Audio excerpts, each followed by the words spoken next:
All right, John Boy, I hit 2 fields yesterday, and the first one was one he had never been to, and we did find some Civil War stuff and some other stuff in there.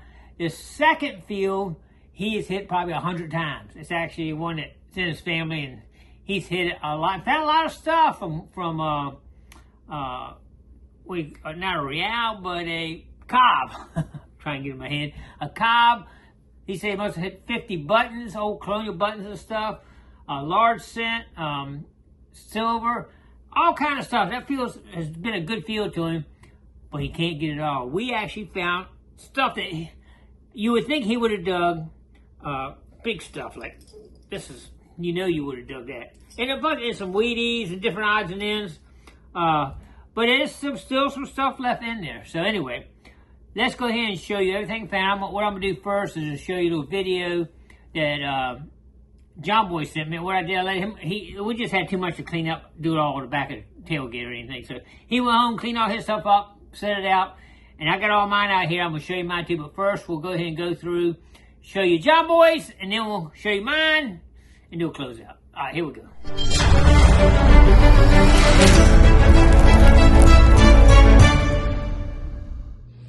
All right, so let's go with my finds for today. Steve and I hunted 2 adjacent farms today. One of them was a family farm that had a 1700s house on it. And I think around 1970, a gentleman purchased that house and had it professionally taken down stick by stick and moved about 3 miles away. But he did not get the relics out of the ground. And over the years, I've worked hard excavating what is left there.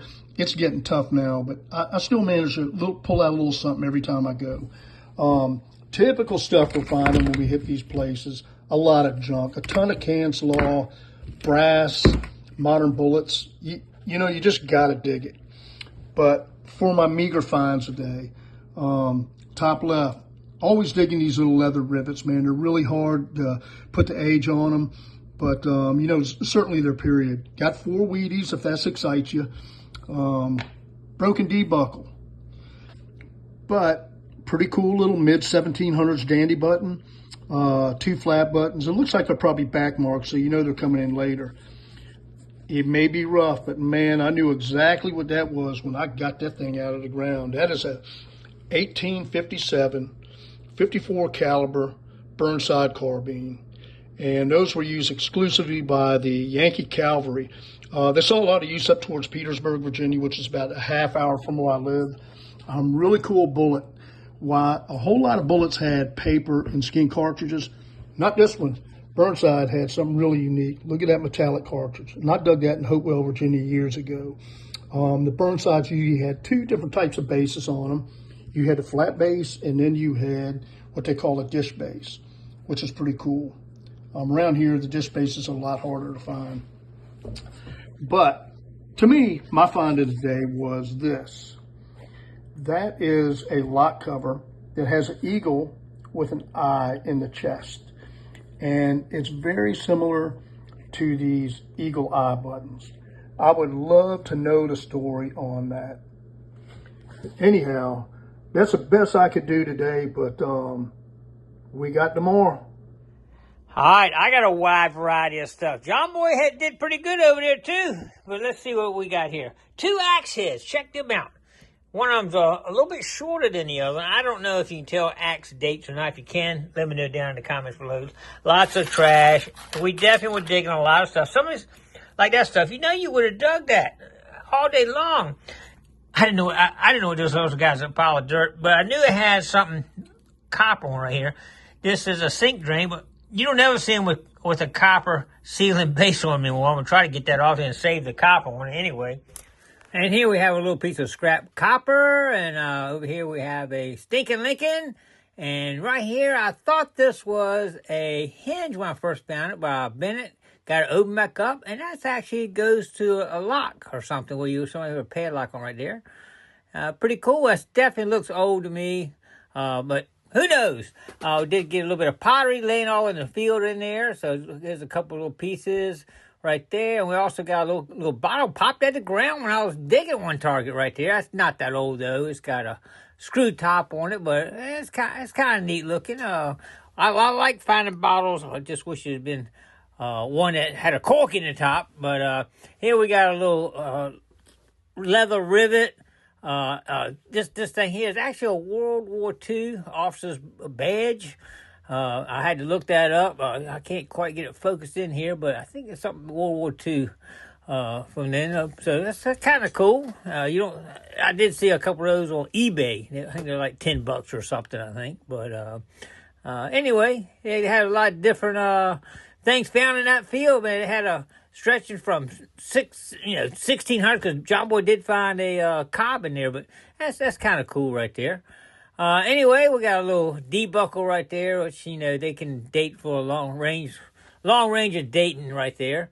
But yeah, we did get a couple Wheaties right here, and we did get another little piece of brass. I thought it was a ring, but it wasn't.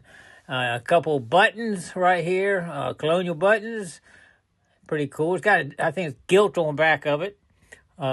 Same, another one. It's got an octagon shape, so I know that's a button. I haven't cleaned it up. Probably gonna have to put that in some electrolysis to clean it up and find out what it is. But definitely a button right there. And we did pick up what I believe to be a arrowhead. A little small arrowhead right there, which is kind of cool. It's white quartz. And a Civil War bullet. Love finding the Civil War bullets. I don't think it had been fired. I think maybe a plow hit it, but it's real sharp, pointy in the base of it, which is kind of interesting. Sometimes they're concave and all. Kind of rounded, but that one had a little sharp point in the middle.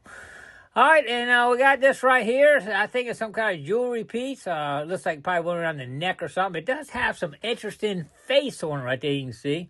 Each one has a little face on it. If I focus in a little bit here. There we go. Yeah, you can kind of see it like a head with a little hairdress on the back of it or something. Anybody know what that is? Comment down in the section below if you ever seen that design before anywhere. I'm thinking early 1900s. All right, appreciate everybody coming along with me and John Boy on that hunt. We had a good time. We got out, collected a pretty good amount of stuff. And, I don't know if we'll go back to that field or not. I know John Boy will. He goes there all the time. But we got another field we'll be hitting here, hopefully this week. Brand new. He's never been there. And some activity was there. I can't tell you exactly what activity, but there was definitely some activity there that hopefully is going to produce some silver and some other stuff. It's not colonial, but it's early 1900s. So might be some silver there though. So anyway, stay tuned. We'll be hitting that. Appreciate everybody coming along. Don't forget to click like, comment below, share, and subscribe to the Gigmaster. Thanks for coming along.